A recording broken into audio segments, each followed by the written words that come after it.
Hey, I'm Derek with HitYourMark Media, your digital marketing solution in the 21st century. Now, there are a number of solutions that you might have in your digital marketing, what we would call Toolbox, right? And really, online digital marketing is really broken down into only about 3, maybe 4 components. You've got SEO, search engine optimization, which is a function of serving your content in search engines so that people find you when they're looking for products and services that you service. Another version of search engine is called search engine marketing, or SEM, different from SEO. Search engine marketing is where you don't rank for that content organically by having the best content in that particular space. Rather, you pay for that ranking. We're all familiar with this, Google AdWords, right? You do a search and then you see at the very top of the search results several ads being returned there for you to click on. Now that's great in certain spaces, but not in every space, because honestly, more and more people are becoming savvy in how the internet works and how to find the people who've earned that position rather than paid for that position. Everyone wants to find the true quality. This is why online reviews are so important, and it's no different when it comes to search engine optimization. So you can pay for that placement, but it's better to rank for that organically. To rank for that organically, you have to have a really comprehensive content marketing campaign strategy in place that includes keyword research, what kind of content you want to write, what kind of graphics you want to mix in with that. But you really don't want SEO and content marketing to stand on its own. It's best if you also marry in social media marketing. That's the second type of online marketing that we have in our digital toolbox. So social media marketing, honestly, the simplest way I can put it is it's really just networking.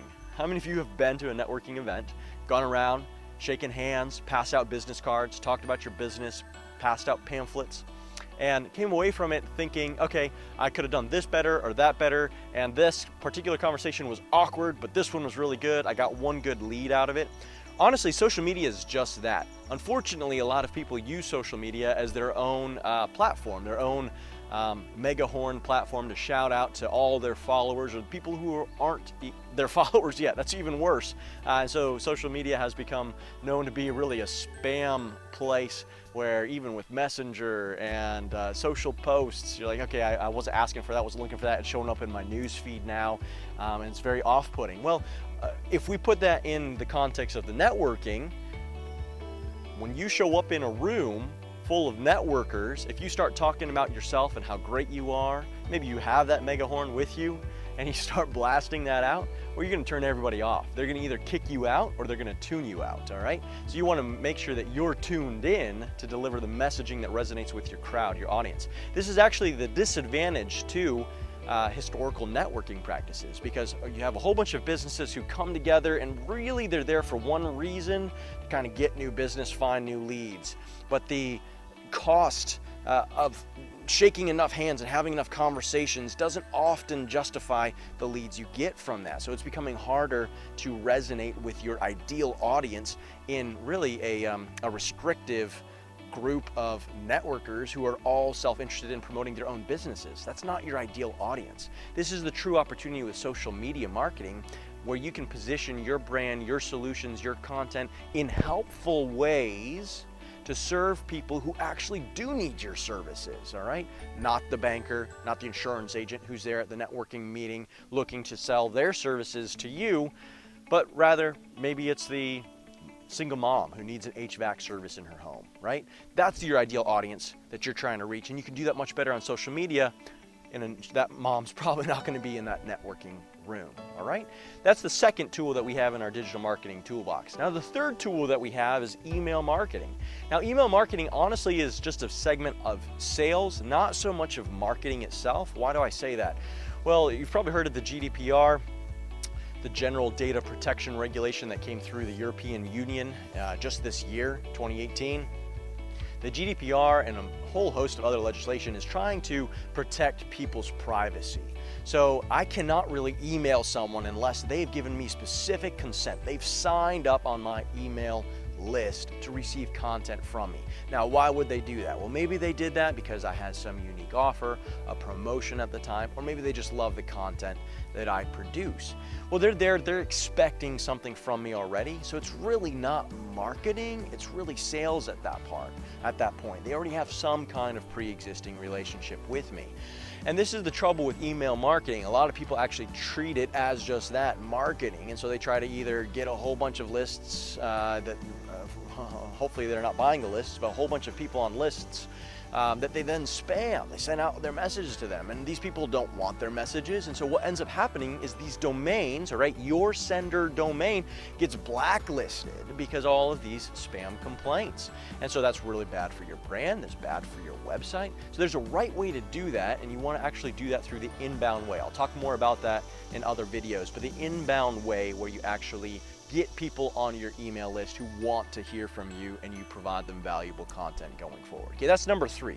That's the third tool in your toolbox, and it's really kind of more of a sales tool than a marketing tool. Now, the fourth one that I want to address, honestly, it covers all 3 of the first ones. It's ads. Digital ads have replaced print ads. So the beauty behind a digital ad is that you can be laser targeted in who you reach with that digital ad. Anything from demographics, age, finance, maybe a recent move in someone's life, to job, right? So you can target someone who maybe works at a certain company or maybe makes a certain amount of income, all right?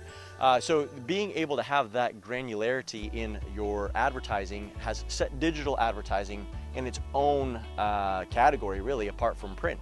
And honestly, this is why print's struggling to keep up, because they don't have that kind of data, one, that they can service, and 2, that they can report on. And that's more important, that you have to be able to show a customer what they're getting for ad spend. How many clicks, impressions, what was the traffic, how many views on a video.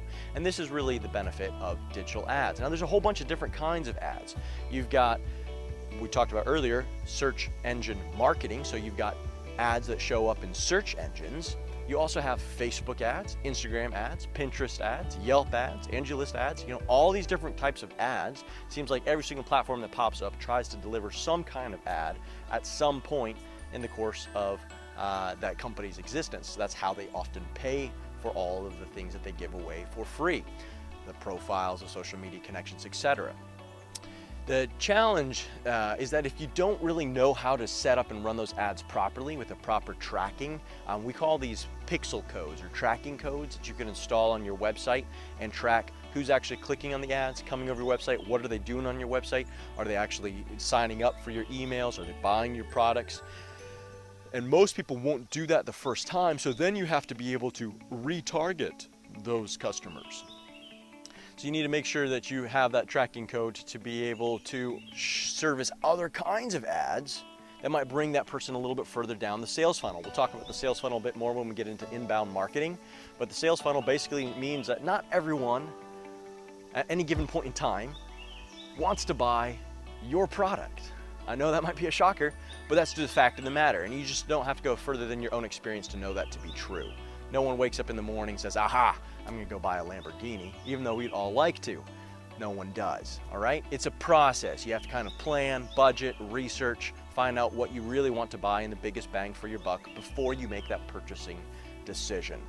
So those are the 4 different types of tools, the primary tools that everyone has in their digital marketing toolbox. Here at Hit Your Mark Media, we're here to help you implement those tools well for your brand. Either we can do that for you, or we can teach you how to do that properly for yourself.